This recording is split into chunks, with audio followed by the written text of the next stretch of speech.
And moving on to health news, a new study has been published about a gene that could help shield Hispanics from breast cancer. Arise News medical contributor Dr. Nilay Shah is here with more on that and other medical headlines. Dr. Shah, good to see you. Thank you for being here. Nice to be here. Okay, so explain this to us. What is this gene, and why is it unique to Hispanics?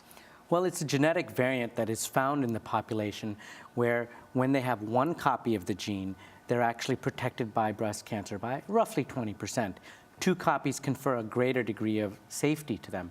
When we did studies looking back, we found that this gene actually seems to come from Native Americans. What it does, and we're not exactly sure why, is it reduces the density of breast tissue. And we know through studies and research that dense breast tissue is associated with increased risks of breast cancer. So interesting you say that this gene originally came from Native Americans, but this gene now, as we understand it, is only found in those of Hispanic descent, correct? And why? Why just that ethnic group?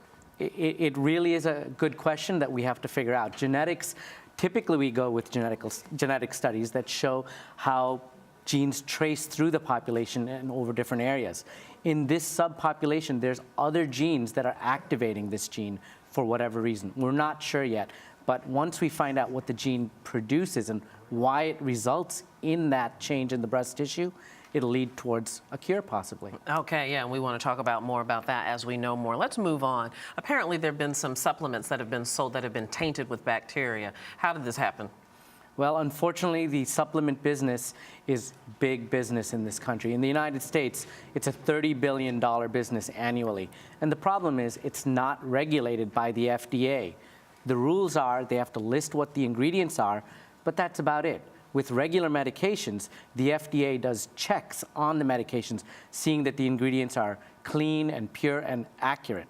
With the supplement business, there isn't that regulation. You know, and I want to ask you as a medical professional, is it frustrating to you at all that the FDA does not regulate this business? Because it is so big and people spend so much money on these.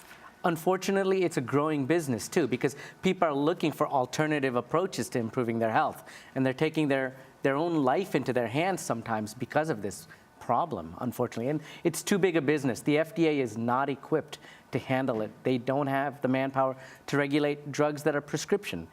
Now you want to increase that manyfold to try to regulate a supplement business?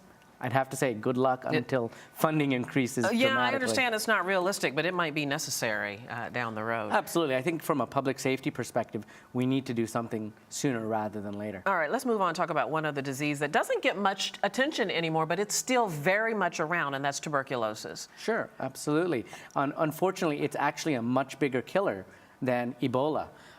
People are scared of Ebola because once you get it, you're likely to die much quicker.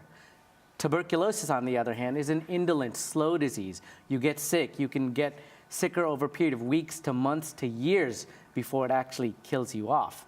And so it's less scary in that perspective. But research hasn't been pushed for a cure yet because it doesn't kill you as quickly. Yeah, and it's not, as we say, sexy in the news business. But unfortunately, it does deserve the attention, though. 25% of the disease is found in the African subcontinent. And unfortunately, money follows disease cures. So as Ebola is hitting the Western Hemisphere, we're ramping up research. Same thing would be happening with TB. Yeah, you raise a very good point there. We'll have to leave it right there for now. Dr. Nilay Shah, thank you so much. Good to see you. It was a pleasure. Thank you.